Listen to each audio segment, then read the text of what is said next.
Hi guys, welcome to my channel. I kind of forgot to record the audio for this video, so I'll be joining you guys through voiceover, and let's get into it.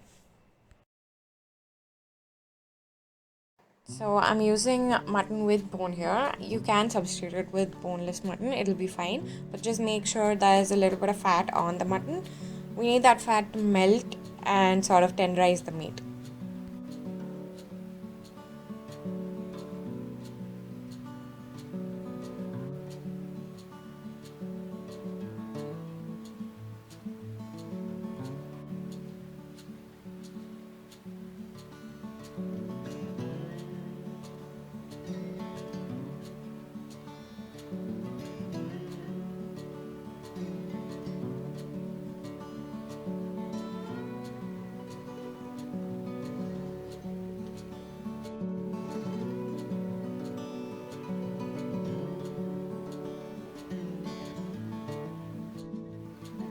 Some people do this with a ginger garlic paste instead of crushing the garlic, but I find that crushing the garlic with salt really helps release its flavors and enzymes so it can tenderize the meat while it marinates.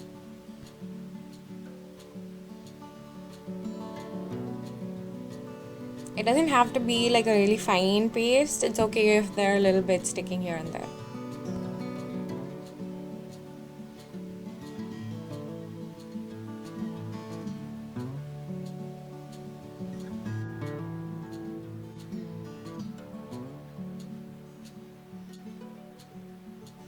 So there is another way of doing this. So if you don't want to use store-bought chili powder, it's actually better to use dry red chilies. You can toast it along with the fennel and the cumin and grind it and then add it to the marinade. So if you don't get shallots, you can substitute it with the Spanish onion, but not white onions because they don't have as much flavor as the Spanish ones.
And when you're frying the onions, make sure to do it in a medium flame because if you do it too high, it's gonna burn.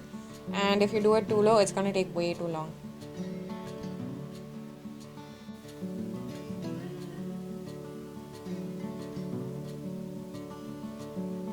So you don't want the onions to become too brown, but you just want it to be a little bit more than golden brown. It's gonna feel soft, but when you take it out in the pan and let it cool, it's gonna become really crispy, and that's what we want.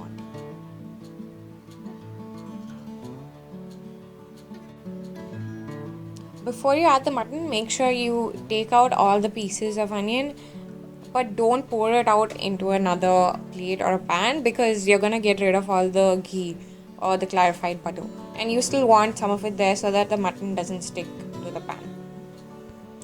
So we just want to brown the meat a little and caramelize it before we put it in the pressure cooker, and also make sure to add enough water so that it doesn't stick to the bottom.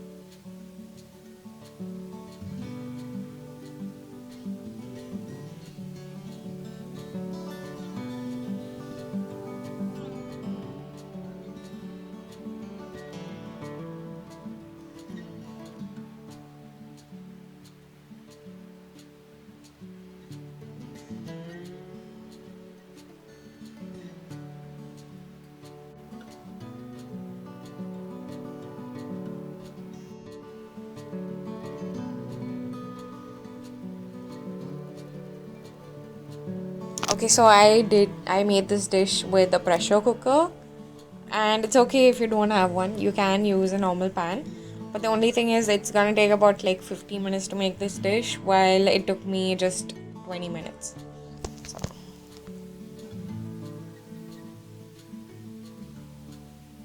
So if you want your dish to have a little bit more body, or you want some more gravy in the dish, what you should do is add double the amount of onions we just did and fry them the same way and grind it to a paste. So the paste is what makes the dish become thick.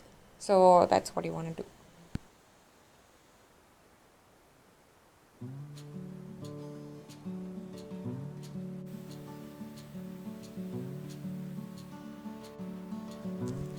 So we're adding saffron in this dish, but originally it's made with the dried flower of a plant called clovesCumin, which is red in color, so it gives the dish a really nice red color and flavor. But we are going to be using Kashmiri red chili powder instead, which is not that spicy, but it gives the dish a really nice color.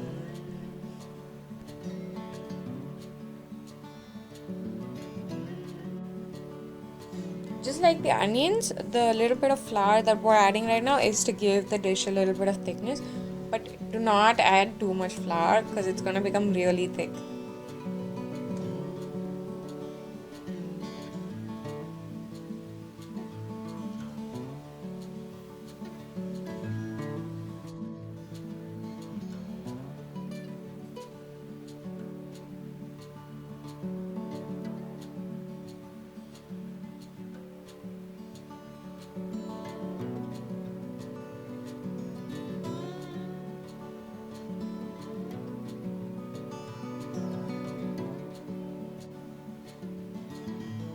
So if you want to make this recipe but you don't have ghee at home, you can just clarify your own butter. So just buy some butter and melt it in a pan and wait till it becomes a light brownish color, and immediately remove it from the flame and store it in a container, and it's gonna solidify, and that's what we call ghee.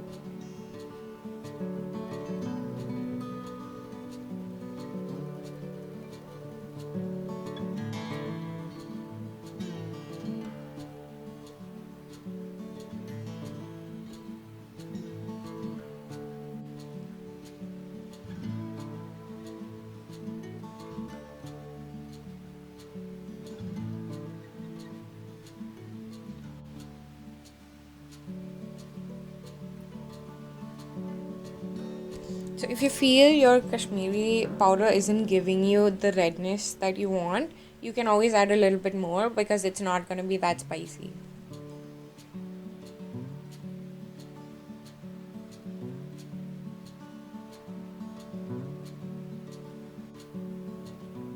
The reason we don't add the curd or the saffron water at this stage is because one, the curd is going to curdle if you put it in the pressure cooker at that higher temperature, and the saffron water, if you add it now, it's going to lose all its flavor. You won't be able to taste it at the end of the dish.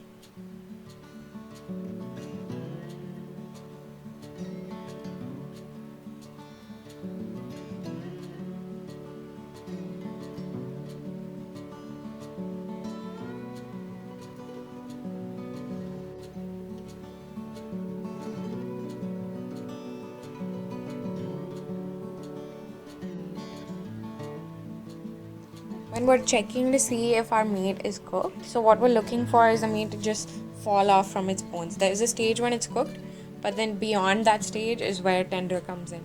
You just want it to break apart as you eat it.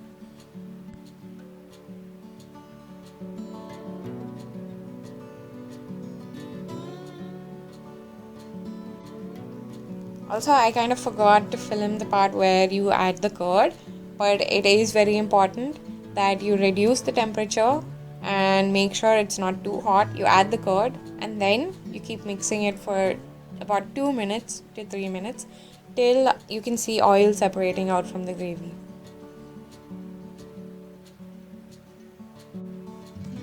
Thank you guys for watching. I hope you try to make this dish at home, and I hope my voice wasn't too annoying.